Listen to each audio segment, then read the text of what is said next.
Kali ini kita akan membahas tentang anapanasati, yaitu fokus pada pernafasan, yaitu tahap pertama dalam praktik meditasi. Tahap ini sangat penting karena siapapun yang ingin menguasai meditasi harus melaluinya. Namun sebelum memasuki tahap pertama, kita perlu memahami posisi yang tepat saat meditasi menggunakan pernapasan sebagai objek. Bahkan tempat meditasi juga perlu dipertimbangkan. Dalam ajaran Sang Buddha disarankan untuk meditasi di tempat sunyi seperti hutan, di bawah pohon, atau rumah yang hening. Tempat yang sunyi ini membantu fokus karena meditasi anapanasati memerlukan ketenangan dan konsentrasi yang tinggi. Selain itu, sebelum masuk ke meditasi, kita harus memperhatikan sikap duduk yang baik. Meskipun disarankan untuk duduk bersila, bagi yang memiliki kendala fisik atau usia lanjut, duduk di kursi pun dapat dilakukan. Yang penting badan tetap tegak untuk mendukung konsentrasi. Duduk dengan tulang belakang tegak akan membuat kita lebih nyaman dan bisa bertahan lebih lama dalam meditasi. Jadi dalam meditasi, posisi duduk yang tegak sangatlah penting. Ini sangat membantu. Duduk dengan tegak membawa banyak manfaat, terutama ketika kita fokus pada pernafasan. Selain membuat badan nyaman, postur tegak juga memperlancar aliran nafas. Hal ini membuat kita lebih mudah menjadi sadar dan fokus pada pernafasan. Jadi, duduk tegak adalah langkah yang baik. Setelah menyesuaikan postur tubuh, kita dapat meletakkan kedua tangan di pangkuan atau paha dan kemudian menutup mata. Mulai dengan merilekskan badan sepenuhnya, tetap tegak namun rileks. Setelah merasa tenang, kita dapat membawa perhatian kita pada pernafasan. Awalnya fokus hanya pada kesadaran saat nafas masuk dan keluar. Ini merupakan langkah awal yang penting sebelum kita memperdalam pemahaman tentang pernapasan panjang atau pendek.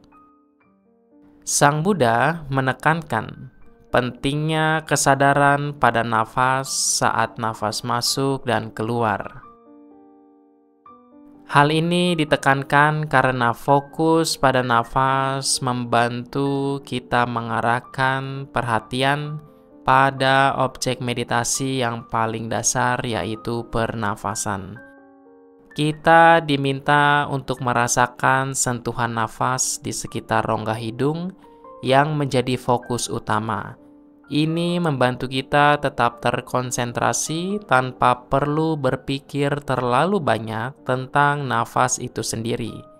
Selanjutnya dalam tahapan meditasi terdapat 16 tahapan, namun 4 tahapan pertama adalah yang paling penting. Tahap pertama adalah kesadaran terhadap nafas panjang saat masuk dan keluar. Dan ini adalah tahapan yang disampaikan dalam khotbah pertama. Artinya ini sangat penting karena ada istilah pajanati. Pajanati mengacu pada pemahaman atau kebijaksanaan, karena istilah ini adalah kata kerja dari panya yang berarti kebijaksanaan. Jadi di sini tidak hanya sekedar mengetahui bahwa itu adalah nafas panjang. Namun jika kita merujuk pada apa yang disampaikan dalam kitab-kitab pelajaran, ini juga mengacu pada pemahaman bahwa nafas hanyalah fenomena jasmani dan tidak ada entitas di dalamnya. ada pemahaman bahwa nafas hanya materi fisik belaka dan tidak ada substansi yang terkandung di dalamnya. Mengapa ini penting? Karena dalam meditasi Anapanasati, landasan perhatian pada pernafasan adalah kunci. Sang Buddha juga mengaitkan 16 tahapan ini yang dibagi menjadi 4 tahapan dengan 4 landasan perhatian yang sama dalam Mahasatipatthana Sutta. Artinya, dalam pannya, pemahaman harus hadir. Paling tidak, kita harus tahu apakah nafas itu panjang atau pendek. Tahapan berikutnya adalah menyadari apakah nafas yang keluar atau masuk itu pendek.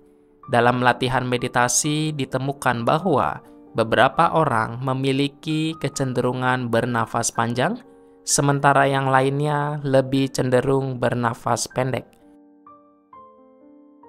Namun, pengalaman pribadi juga memainkan peran, di mana kita mungkin merasakan nafas kita menjadi panjang ketika tegang dan pendek ketika rileks. Ini semua harus dipahami sebagai fenomena semata. Lebih dalam lagi, pemahaman bahwa tidak ada entitas di dalam nafas, hanya 4 unsur jasmani, itu penting. Ketika kita memperhatikan nafas, ada berbagai perasaan, persepsi, dan pikiran yang terlibat.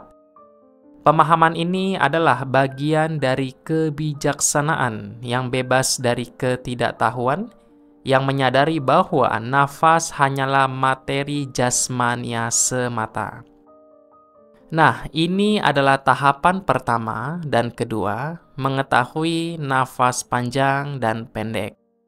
Selanjutnya, seseorang juga mampu memperhatikan keseluruhan jasmani.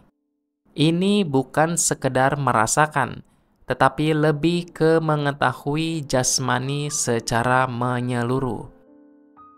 Jadi, seseorang berlatih untuk merasakan keseluruhan nafas saat bernafas. Misalnya, saat saya menghirup, saya merasakan keseluruhan nafas yang masuk, dan saat saya menghembuskan, saya merasakan keseluruhan nafas yang keluar. Ini adalah upaya untuk tidak hanya mengetahui nafas panjang atau pendek, tetapi juga menyadari keseluruhan siklus pernafasan dari awal hingga akhir. Kemudian tahapan ketiga adalah menyadari keseluruhan nafas. Saat seseorang memperhatikan nafas, nafas cenderung menjadi lebih tenang dan halus, terutama saat tubuh juga menjadi lebih tenang. Ini penting karena dalam tahapan berikutnya, seseorang harus melatih nafasnya agar menjadi lebih tenang lagi. Jadi, bagaimana kita bisa melatih pikiran kita untuk menenangkan nafas yang tadinya kasar? Ini dilakukan dengan melatih batin untuk menenangkan nafas itu sendiri. Ketika pikiran dan tubuh menjadi lebih tenang, nafas pun menjadi lebih tenang dan stabil. Itulah Bapak Ibu, saudara-saudari sekalian. Semoga apa yang saya sampaikan bisa memberikan pemahaman. Semoga kita dapat merealisasi kebebasan sejati. Sabe sata bawantu sukitata, semoga semua makhluk berbahagia.